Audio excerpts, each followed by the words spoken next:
Round 3 of the Mesgp Championship comes today from the world-renowned Asin TT, probably the most famous track in the short circuit calendar, and it's a fun track, I must say. I really do enjoy it, and we come into it today on some good form, winning 3 out of 4 races so far in this championship. And as we are now at over half race distance in the championship standings, we are looking to kind of get it maybe a bit wrapped up, hopefully going to Hret with some nice comfortable point gaps that we can actually kind of focus on actually winning this championship. Up until now I haven't really thought about it, as I felt the Catalunya round was a bit of a fluke, and I think I got a bit lucky in parts in Misano. Now Asin is really fast, really technical, probably not as fast and technical as it used to be once upon a time on the old circuit, but the modern day circuit still is a real fast track. We qualify in P3, 3/10 off. To be fair, the pace was strong, and I came into this not feeling that I could win comfortably, but I knew I had decent pace and I could challenge for the win, which is probably more than I felt like, to be honest, that we've had in any of the first 2 rounds. So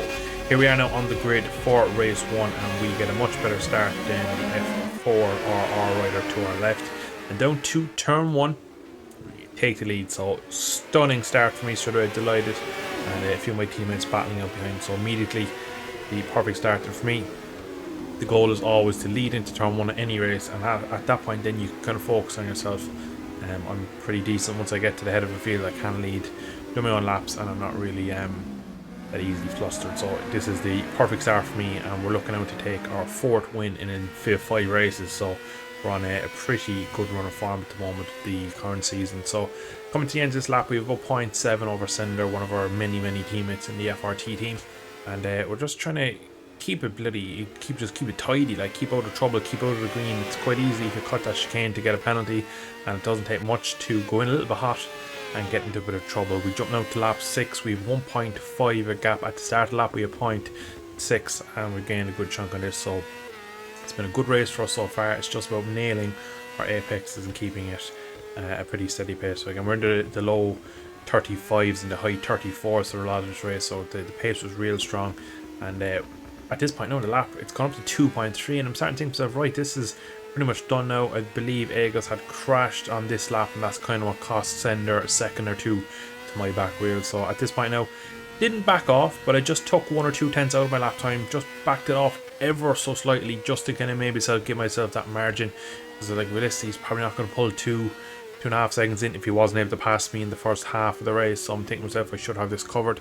So from here on, I'm keeping my powder dry and just trying to keep the gap. Now we jump now to the last lap, and you can see that looks a bit less than 2.2, you could argue, and it is. It's down to 1.8. so over the last 3 laps he's taken a tenth or 2 here and there, nothing too major. On this last lap you can see he was still doing 34.9s on the penultimate lap, so the pace was real strong. And again, so even the fact that maybe I wasn't pushing as hard to my limit, the pace was still coming easily. Asin, a real high speed kind of commitment track, is a real kind of track that benefits from my riding style, the way I like to throw it in with a lot of entry speed, and it really benefited. But on this last lap, Sender is doing an absolute almighty Hail Mary of a lap. If he wants to win the race now, he's putting it all on the line, and you don't see it at the moment. The gap is actually coming down, and at the time I could see the gap down to 1.6, so he's taking time out. By no means is this a slow lap for me, so he's obviously on an absolute charge behind, so he's kind of left it a bit late, but provided I don't get the last sector wrong, I should still be okay. But he is putting on a little bit of charge, so at the time I'm thinking, right, I just need to make sure now.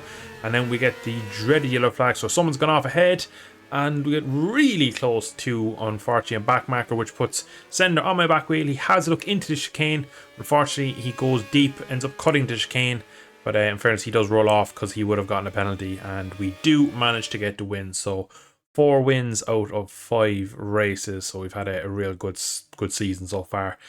Sender gets the fastest lap, and Foxer rounds out the podium. So the nearest man in championship to me is Foxer, so again another chunk of points over him in the championship.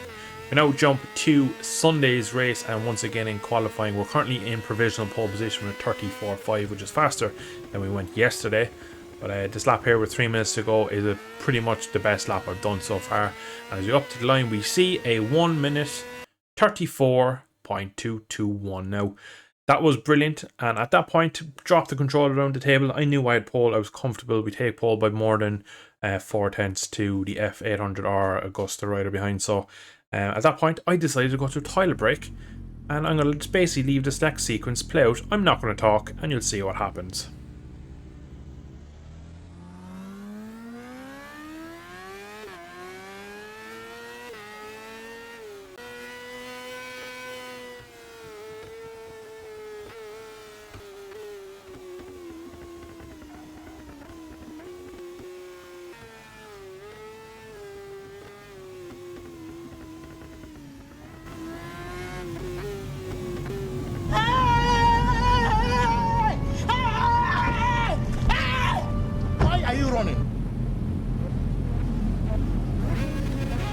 By the skin of my teeth, I had made the grid. I was so lucky because I wouldn't have made the start otherwise, and that was pretty crazy. And I think all the adrenaline from trying to do my fastest ever outlap kind of cost me, because I end up getting a poor start. Foxer gets a good one, and the MV gets into the lead. So I look to just kind of go for the inside of Foxer, but he just is a bit tired through turn 1. I think a bit of a cold tire as the bike just moves around, but he breaks a bit early there, and I actually don't plan on going for this move, but I kind of have to just go to the inside to avoid him. I kind of expect him to be that much slower through the right-hander, so we kind of get back up into P2. So I'm thinking right now I just need to stick with this guy and build and see if we can just spread the gap out. I feel always in these races where there's multiple protagonists that have pace, what you need to do is you need to nearly like knock a few people out of the game and kind of basically spread it out. And what in these races I like to do, set a real early pace and basically take riders that are maybe not as fast, take them out of their limits and push the pace on. So that's what I was trying to do. And he is a massive, Aegis has a massive bit of moment, lag, slide, and connects with me, and unfortunately I basically come out worse from that, and I go down now to P3. So unfortunately for me, going for the lead, I end up in P3, so not a particularly good start to the race. But here we are on lap 2, and again it's this part of the track here I feel much quicker. Again, the real commitment part of the track. This is where we nearly ran into the back of the MV in the previous lap, and now on our teammate we look a lot faster through the high speed stuff. You can see your speed I have, and we go for it. We just take too much speed in, we go touch deep, and we get ourselves a 1 second penalty. I do roll the throttle, and then proceeding to pick up the throttle I get a big wheelie. So unfortunately now we are down in P5, so it's not been a perfect start from pole position. Foxer has been filtered back now to P4 as well, so if we're going to win this race it's going to be kind of a classical comeback through the pack. And to be honest, the pace was good, I knew I had speed, and I felt like I could do it, so I wasn't too kind of worried. I was a bit annoyed the fact that I went for the move on Foxer and I kind of made a mess of it, to be honest. And again, I just feel his pace isn't too strong, and I go for move. It's probably not the cleanest. I do kind of apologise here in a sec to him, because I felt as the rear comes out of the line I end up nearly running into him. But again, the top riders usually have a good bit of awareness, and he was able to kind of give me a bit of room, and it didn't lead to anything. So that is P4. Now next up is our other teammate Billy Jones. So really fast Billy is, but I think a little bit under practice for this race, and we get a great out of the hairpin, great run basically, and it looks like our bike is running quite well. The gearing is really good, because as soon as we're in slipstream we gain so much. So back into the podium without long really of being off the podium. So next up now is Sender, the pole position man from yesterday, and he's really close already to the back of Aegis in front, and that's kind of using him as a marker to get onto him. He goes a bit wide there, so I go around the outside, he brakes, he tries to keep the inside. We try to be cheeky and go around the outside, but again we just have to be very careful because we're so close there, and again you don't want to collide with one of your teammates. So fortunately that was my first attempt at going for P2 and it was not successful. And at this point now we're on lap 6, so the laps are ticking away. So if I'm going to win this race I'm going to start making moves a bit faster, because I still have to get to the leader, catch him and pass him. So kind of thinking, right, I need to kind of get my way through. And when I was behind Billy Jones I got a small bit of slipstream in that lap, and I did a 34.1, so went even faster than I did in qualifying. So I really felt strong in this race. The pace was really good, the track was clearly rubbered in quite well. And once again out of this corner you'll see probably much better on the onboard. As soon as we start picking up the slipstream I just absolutely blast by, and that is us up into P2 on lap 6. So we're back to the position we were on the opening lap. Slightly more kind of manic race. And yeah, this is where unfortunately the race takes a bit of a turn. So get a good run out of the hairpin here, and we get into the slipstream once again. And this bike is running really well in this race for me. So we gain a lot of speed up onto the back of the MD rider. He has a bit of a bobble which makes him quite slow through this sector, and I roll through it and I'm gaining a lot. So I think, right, let's go for the inside, and I go for it. and that happens. Now, I want your opinions in the comments. I'm going to have a lot of replays of this.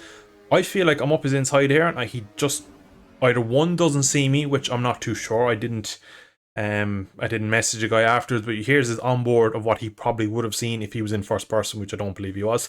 I feel like he just turns in and gives me nowhere to go. At this point, I'm actually off the brake and I'm trying to roll in. But the fact that he's closing back in, I actually get on the brake again, and unfortunately that creates the little basically front end slide that pushes me out wide. So we've had a perfect race up until now, nearly cutting back through the lead. Unfortunately, we've only led for 10 feet. Unfortunately, he just turns in. I'm not too sure. Some people think it's my fault, some people disagree, so I'm going to leave it up to the comments section of the video to see if it's my fault or not. I'm not too sure. I feel like I was ahead of him on the entry to the corner, and he just kind of turns in, leaves me nowhere to go, and I get a handful of front brake and end up going down. So it was an unfortunate one, but again, I do like as much feedback as possible. I do get a lot of feedback as is, but I do want a bit of a yes, no, is it my fault, was it my fault, was it a stupid move, was it the fault of the MV rider? Again, can leave your verdict in the comment. But we are now on board with our other teammate. He took pole yesterday and was beaten by me, but today he's taken his first win as he is on the way now to claim it, and that of course is Sender. So he's done a great job. His home race I do believe as well, and he's been really fast, so fair play to him. He pushed me hard yesterday and almost got the win. I think today he deserved to get it. It was unfortunate. It's probably the best I've felt in today's race, and I really felt like that I was almost untouchable. But I always say, I always try and probably underestimate my speed and stuff, just because overall I want to feel like that. I don't ever want to go into a race feeling like I have so much speed that it's overconfident, because you end up making mistakes, I feel. And maybe in the race there was a bit of that where it felt like I was better than everyone and I could have made anything work. I don't personally think the move was that bad, but again, it ended in a collision of both of us in the gravel, so I'm not too sure. But we're going to end it there for today. We have one more round to come next weekend from Jerez, a very fan favorite track of mine, so I look forward to that one. But again, just let me know in the comments down below, and yeah, I will be very interested to see what your take is. But thank you all for tuning in. I hope you have enjoyed. If you did, drop a like, subscribe, all that good stuff. I shall catch you in a future video in the not so distant future. Thanks for watching. Slán go fóill.